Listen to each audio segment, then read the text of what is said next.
우리는 임진왜란의 침략을 받고 국가적인 고통을 크게 겪은 적이 있습니다. 일본은 1592년, 우리 연호로 따지면 선조 25년입니다.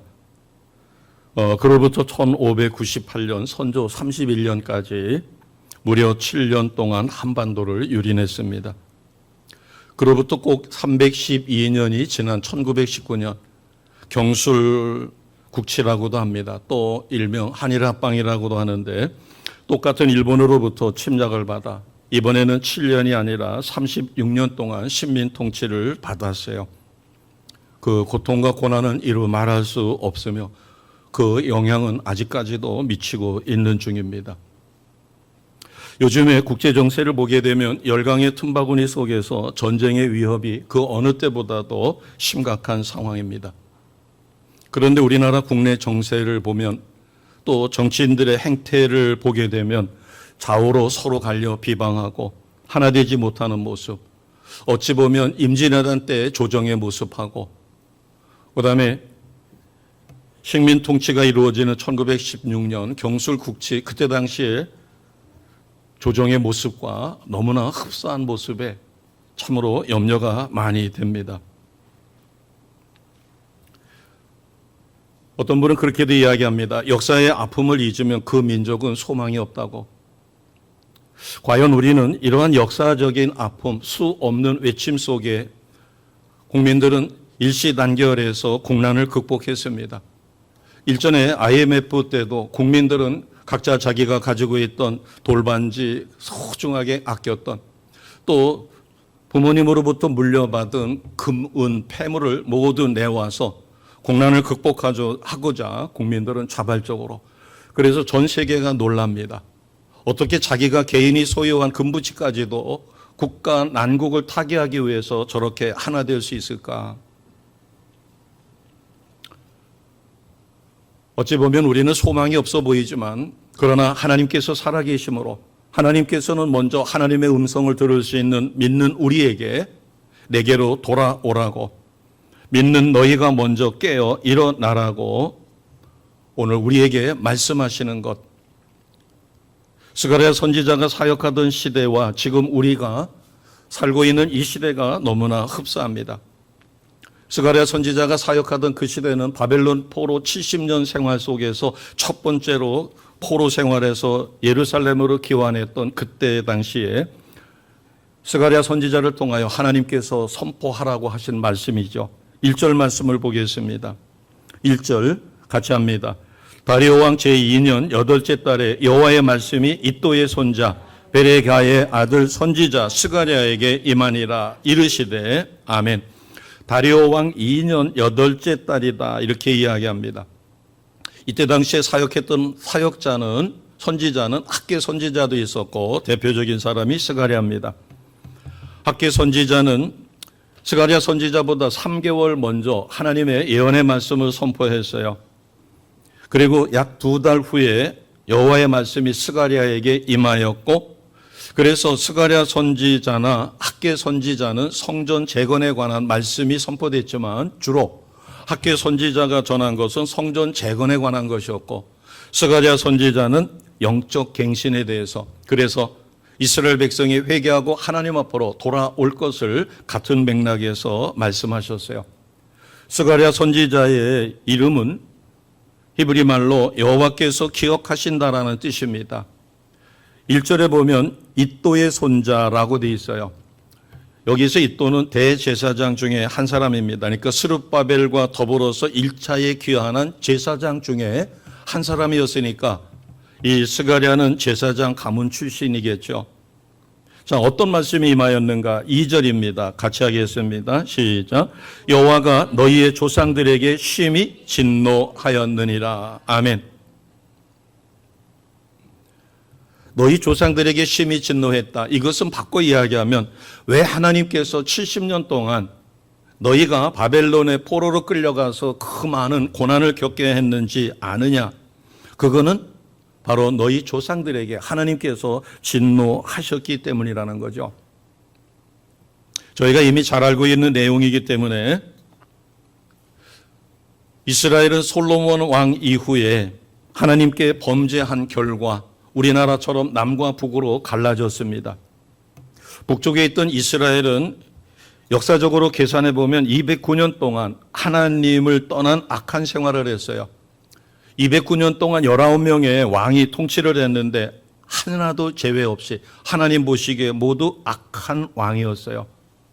그러다 보니까 가장 그때 당시에 잔인했던 아수르에게 침략을 받아 그들의 수도였던 니느웨로 끌려갔던 유대 포로들은 이루 말할 수 없는 참담한 어려움을 겪습니다.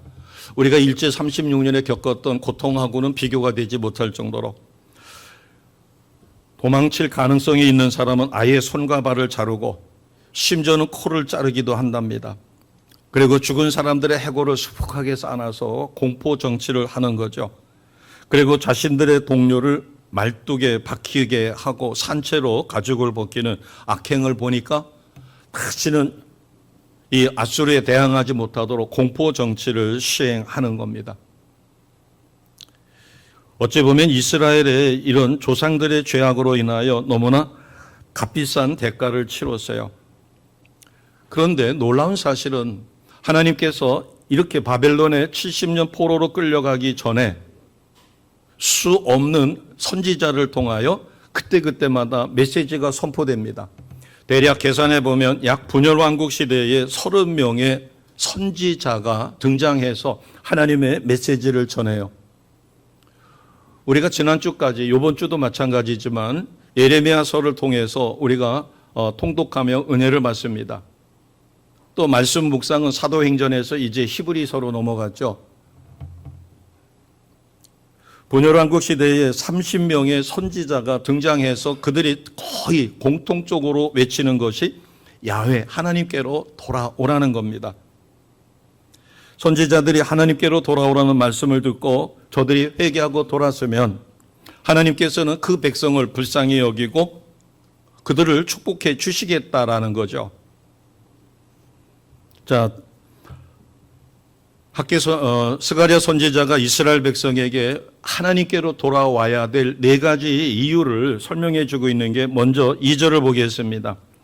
2절을 보시면 너희 조상들에게 심히 진노했다. 이것은 바꿔 이야기하면 조상들과 달리 조상들이 왜 어떤 죄를 저질러 70년 동안 포로 생활을 했는가를 생각한다면 하나님께서는 너희에게 희망적인 삶을 허락해 주신다는 거예요. 바꿔 이야기하면 조상들과 다르게 조상들이 지은 죄를 너희가 짓지 말고 회개해서 하나님 앞으로 돌아서라. 즉 하나님과 바른 관계를 회복하라는 것입니다.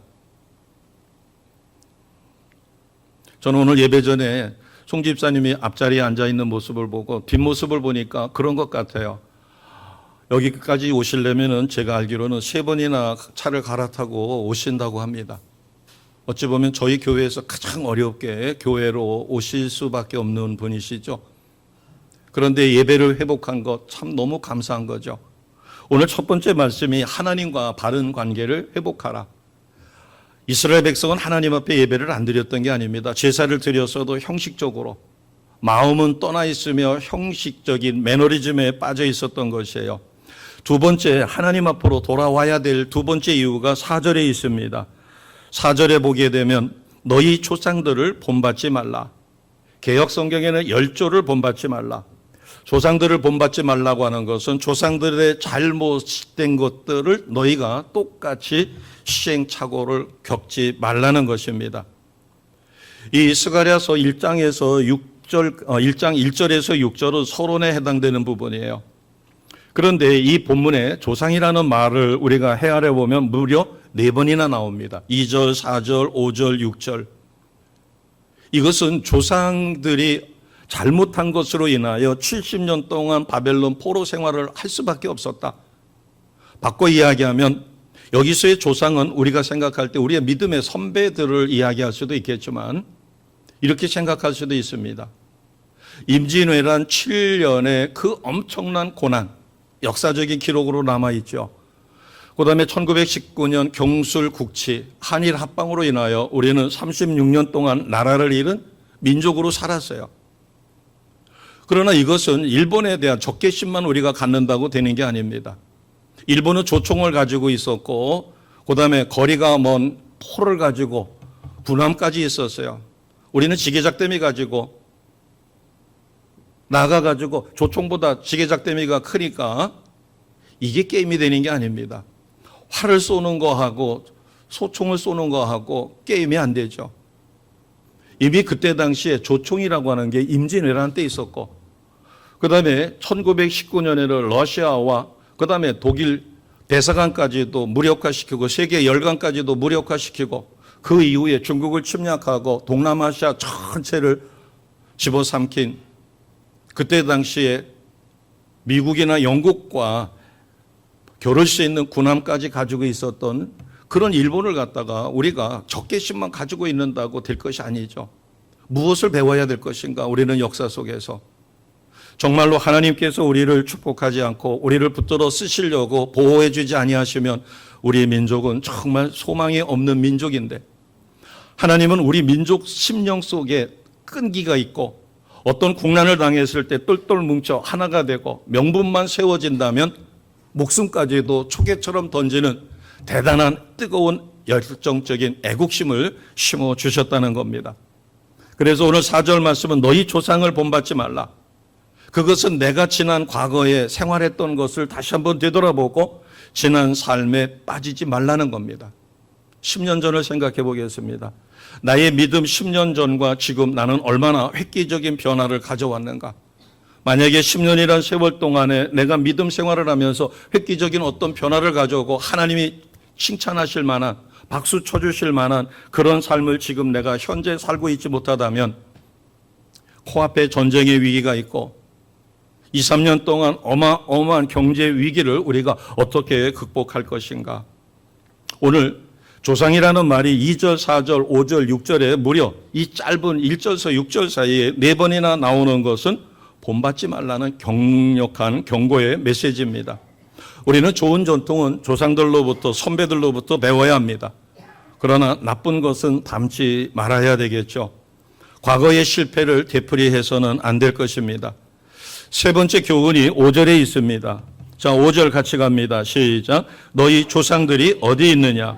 또 너희 선지자들이 영원히 살겠느냐? 아멘. 이스라엘 백성들은 우리보다도 선조에 대한 조상에 대한 생각이 끔찍합니다. 10조의 조상을 자랑하고 있어요. 그런데 스가랴 선지자를 통하여 하나님이 주신 메시지는 너희의 10조 조상이 다 어디 있느냐는 겁니다. 다 죽어서 흙으로 돌아갔지 않느냐? 그 다음에 너희들에게 내가 30명이나 보내서 시대마다 나의 메시지를 전했는데 그 선지자가 다 어디 갔느냐? 선지자들도 다 죽지 않았느냐? 이것은 무엇을 이야기하는가 하면 너의 인생은 짧다는 겁니다. 우리가 길어봐야 120년, 지금 100세 인생이라고 하지만 100세 사는 사람들은 극히 많지 않습니다. 5절에 있는 말씀을 자세히 보게 되면 조상과 선지자가 구별이 됩니다. 조상은 하나님이 선지자를 통하여 회개하고 돌아오라. 그러면 내가 너희를 축복하여 내 백성으로 너희를 통하여 메시아를 내가 보내겠다라고 하는 택한 백성으로 회복시키려고 하시는 것이에요. 회복의 대상이 조상입니다. 선지자는 하나님 손에 붙들려서 그들에게 회개를 촉구했던 사람이에요. 우리는 먼저 믿음의 사람으로 나라와 민족을 위하여 진실로 눈물 뿌려 기도하여 촛대가 우리나라에서 우리 교회에서 내 가정에서 나에게서 다른 곳으로 옮겨가지 않도록 우리는 최선을 다해야 합니다. 그렇지 않는다면 촛대가 옮겨가는 비참함을 맞이할 수밖에 없을 것이에요. 오늘 5절 말씀을 통해서 우리에게 주시는 말씀은 너희 조상이 어디 있느냐? 내 말을 외치던 선지자들도 다 죽지 않았느냐? 너희 인생에 주어진 시간이 그리 많지 않다는 것을 우리에게 오늘 가르쳐 줍니다. 자, 네 번째, 왜 하나님께로 돌아가야 될까? 그것을 가르쳐 주는 게 6절 말씀입니다. 6절 말씀에 보면 여호와께서 우리 길대로 우리 행위대로 우리에게 행하시려고 뜻하신 것을 우리에게 행하셨다. 돌아서라고 30명의 선지자를 보내요. 외쳤지만 돌아서지 않으니까 하나님은 때가 되매 그들이 안식하지 못한 안식일을 지키지 못하고 신년을 지키지 못하고 하나님의 때를 도둑질한 것을 계산해서 70년이라는 세월 동안에 포로 생활로 하나님은 응징하셨어요. 그러나 하나님께서는 심판의 메시지만 전한 게 아닙니다. 오늘 저희가 6절까지만 읽었지만 16절 이하에 보게 되면 하나님께서는 환상을 통하여 스가랴에게 보여주시고 하나님이 이스라엘이 돌아오면 이렇게 회복시키겠다, 축복해 주시겠다라고 하는 미래에 대한 세 가지 약속을 주셨어요. 자, 16절을 보겠습니다. 16절에 보시게 되면 첫 번째, 미래를 이렇게 회복시켜 주시겠다는 거죠. 16절 같이 합니다.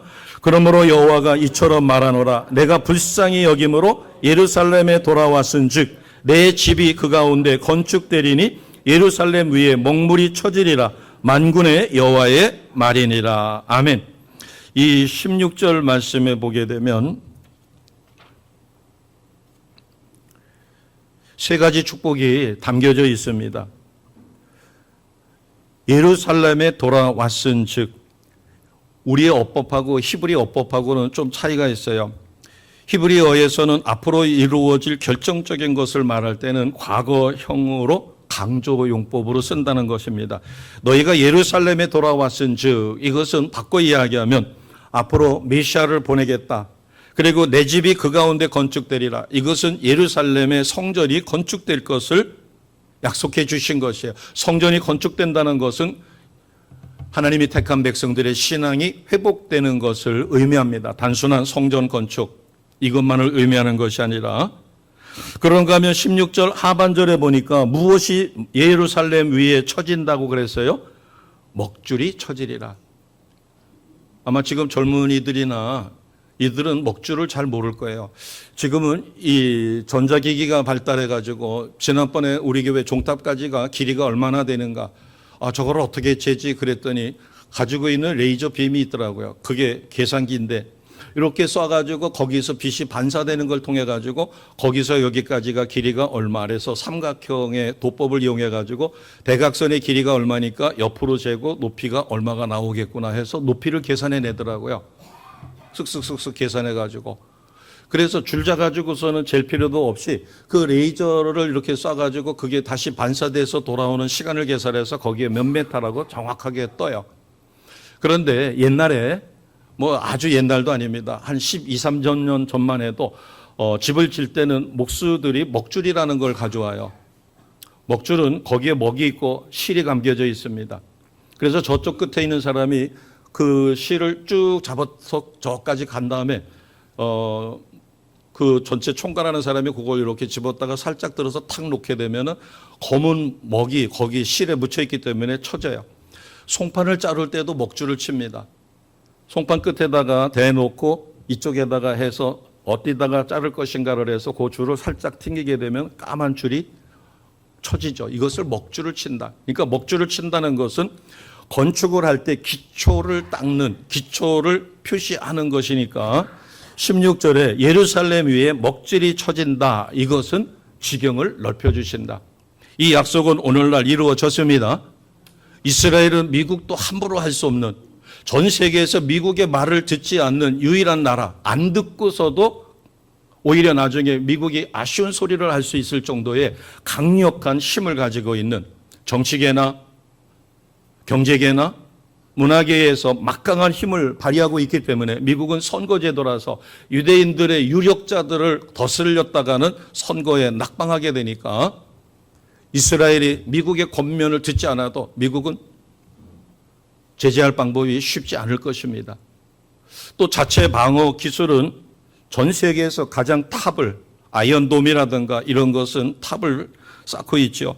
16절에 보면 예루살렘 위에 먹줄이 쳐주리라. 이 예언의 말씀은 이미 이루어져서 우리가 수긍할 수밖에 없을 부분이에요. 자, 마지막 예언의 말씀은 17절입니다. 17절 같이 하겠습니다. 시작. 그가 다시 외쳐 이르기를 만군의 여호와의 말씀에 나의 성읍들이 넘치도록 다시 풍부할 것이라. 여호와가 다시 시온을 위로하며 다시 예루살렘을 택하리라 하라 하니라. 아멘. 중간쯤에 보게 되면 나의 성읍이 넘치도록 다시 풍부하게 해주겠다. 하나님께로 돌아오면 하나님께서는 그들을 징벌하신 것으로 끝내고 그들이 다시 돌아오면 그들을 이렇게 풍요로운 삶으로 그리고 시온을 위로하며 다시 예루살렘을 택하겠다라고 말씀해 주시는 거죠. 하나님은 이스라엘을 사랑하듯이 오늘 우리를 사랑하고 계심을 확실히 믿습니다. 우리가 위기에 처할 때마다 하나님은 강단을 통하여 메시지가 선포되게 하셨고 우리의 믿음의 선지들의 희생의 피, 선교의 피가 흘렀어요. 선교사님들의 희생의 피로 한국 교회가 태동되었고 우리 믿음의 조상들의 희생의 피가 6.25 때도 흘렸고 일제 치하에도 흘렸고 지금도 흘리고 있죠. 그렇기 때문에 하나님은 이스라엘을 사랑하듯이 우리를 사랑하시고 우리가 먼저 믿는 자로 나라와 민족의 암담한 미래를 내다보고 눈물로 기도하며 중보기도자요 하나님 사명에 붙들려 쓰임받는 자가 된다면 하나님께서는 놀라운 일을 이루어 주십니다. 우리가 일전에 코로나가 한창 극성일 때 이건 도대체 나라가 아니다라고 생각해서 광화문에 모였을 때 여러 가지 반응이 있었죠. 거기에 참여한 것을 못마땅하게 생각하는 사람도 있고 나는 못 가지만 그래도 거기에 참여한 것에 대해서 박수를 보내는 사람도 있었고 등등. 그러나 거기 갔다 온 이들은 말할 수 없이 시달렸어요. 개인의 동의도 없이 휴대폰을 추적해가지고 그 휴대폰이 위치 추적이 되니까 문자가 옵니다. 코로나 검사 받으라고. 참으로 무서운 세상이에요. 내가 거기 갔다 온 거는 아무도 모르는데 단지 휴대폰을 사용했다라고 또 휴대폰을 사용하지도 않고 휴대폰을 들고 갔다 온 것만으로도 그것을 추적해서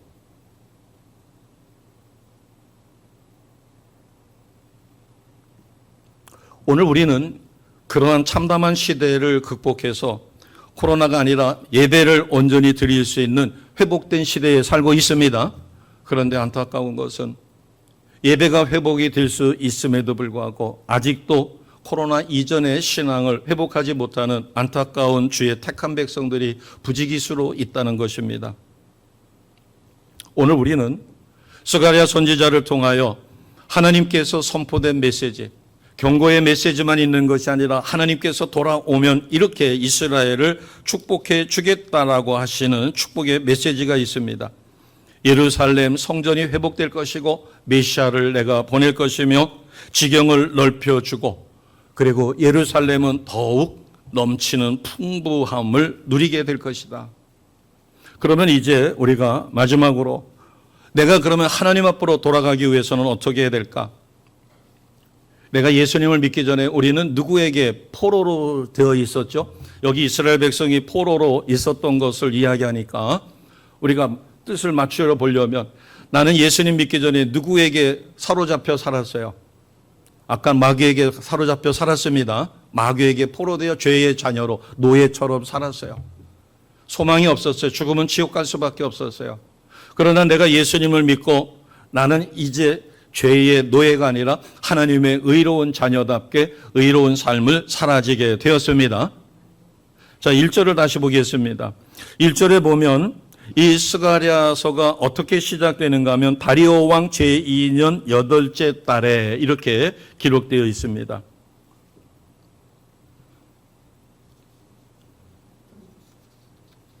제가 아까 서두에 1592년 일본은 우리나라를 침략해서 임진왜란이죠. 1598년까지 7년 동안 한반도를 유린했다 이렇게 했는데 우리의 연호를 쓰게 되면 선조 25년 그러니까 1592년은 선조 25년 이렇게 표시가 됩니다. 그러나 지금은 1900 몇 년 이것이 세계 공통으로 되어 있기 때문에 편의상 그렇게 쓰고 있어요. 그런데 여기에 보면은 이스라엘은 이스라엘 연호가 따로 있는데 다리오 왕 제2년 8째 달이라고 이것이 기록된 것을 보면 이스라엘은 포로에서 해방이 됐어도 지금 이 스가랴서는 포로에서 해방된 지 16년 후에 하나님의 메시지가 선포된 것인데 이스라엘 백성은 처음에 포로에서 돌아와서는 성전 건축에 열심을 냈습니다. 우리가 느헤미서라든가 뭐 여러 가지 다른 서적 말씀을 보게 되면 그들은 열심을 냈어요.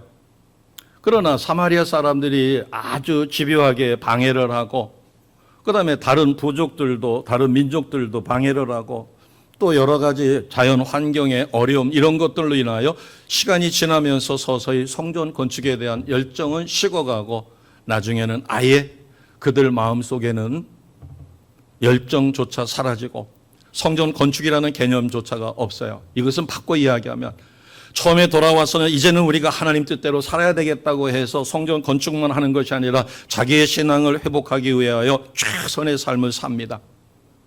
그러나 시간이 점점 흐르고 환경적인 여러 가지가 있자 성전 건축은 아예 잊어버리고 자기 집을 어떻게 하면 겉에다가 백향목을 바를까 아니면은 대리석을 바를까 그래서 자기 집을 아름답게 꾸미는 일에 바꿔 이야기하면 현실적으로 안락할 수 있는 안주하는 삶에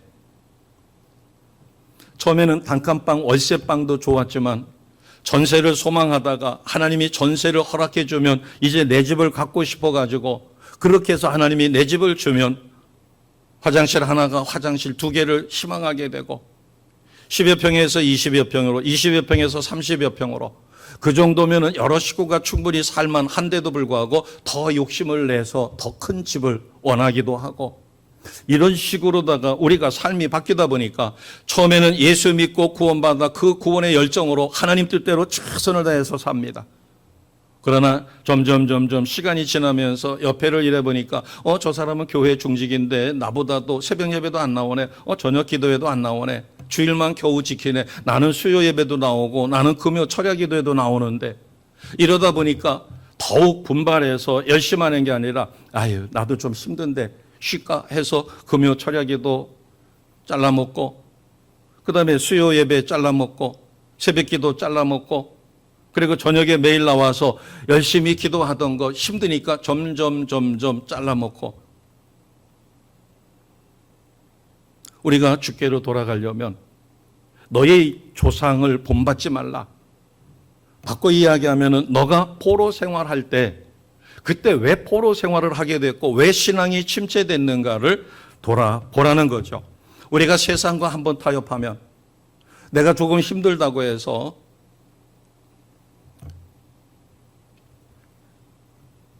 지병이 있어가지고 의사가 권면해서 저녁마다 운동을 할 수밖에 없는 분이 피곤하다고 하루를 쉬게 되면 그 다음날 운동하기가 너무너무 어렵다고 합니다. 우리가 신앙생활하면서 세상적인 가치관을 한번 받아들여서 타협하기 시작하면 다시 회복하기가 쉽지 않은 거죠. 세상에 한번 끌려가면 하나님 통치를 받는 신앙생활로 회복하기란 결코 쉬운 것이 아닙니다. 전에는 예배 안 드리면 죽는 줄 알았어요. 벼락 맞아 죽는 줄 알았어요. 왜냐하면 교회에서 제가 어렸을 때는 그렇게 가르쳐 줬기 때문에 예배는 하나님이 무서워서라도 꼬박 가야 되는데 좋으신 하나님, 친구 같은 예수님을 우리가 배우다 보니까 어느새 마음에 평안이 있고 두려운 하나님보다는 좋으신 하나님, 내가 실수해도 용서해 주신 하나님, 사랑의 하나님이 점점 좋은 의미에서 사랑의 하나님으로 우리가 심령이 기뻐 자원하는 심령이 돼야 되는데 우리가 행위 자체를 거기다가 맞춰가지고 내가 설사 좀 이렇게 한다고 하더라도 하나님은 용서하실 거야. 그러다 보니까 나태한 신앙. 오늘 1절과 2절이 우리에게 가르쳐 주는 것이 바로 그것입니다. 특히 2절에 보면 여호와가 너희 조상들에게 심히 진노하였느니라. 나중에 우리가 주님 앞에 이르렀을 때 나는 너를 위하여 이렇게 네가 원하는 것을 다 이루어 주었는데 너는 나를 위해서 무엇했니? 좀 계산 좀 해보자. 내놔봐라 라고 했을 때 나는 무엇을 내놓을 수 있을까? 스가랴는 이스라엘 백성이 포로로 끌려가서 어려움을 겪게 된 것이 하나님의 말씀에 순종하지 않았기 때문에 하나님의 진노로 오늘 이 말씀을 통하여 이 시대의 하나님은 우리를 무엇을 원하실까? 왜 나를 구원하여 주셨을까? 내 가정을 구원해 주시고 내 가정을 구원해 주셨을까? 그것은 아직도 세상이 어떻게 돌아가는지 머리 위에 하나님의 진노에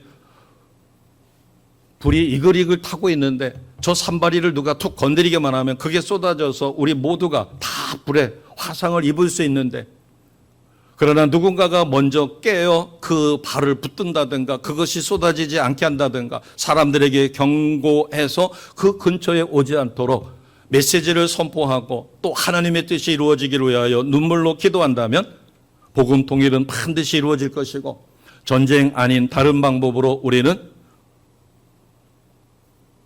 북방 선교까지 감당할 수 있는 하나님의 택한 백성답게 누릴 수 있을 것입니다. 이것을 오늘 본문을 통해서 우리에게 주시는 말씀이에요.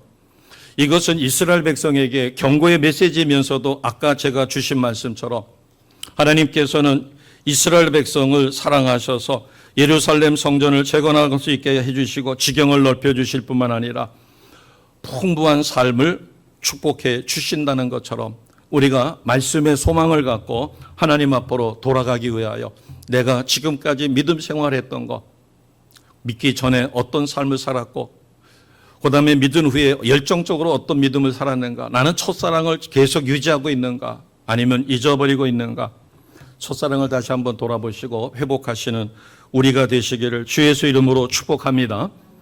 내가 지금 세상과 타협하고 있는 게 있다면, 내가 열심히 해야 되는데 이것 때문에 뭐 등등 해서 그렇게 한다면, 정치적인 얘기처럼 들릴런지는 몰라도 단식을 할 때 그렇게 누군가가 이야기하더라고요. 그러면 잡범들도 범임죄를 저질러 놓고 단식하며 땡깡 쓰면은 체포 못 하느냐? 그건 아니지 않느냐? 자, 3절을 보겠습니다.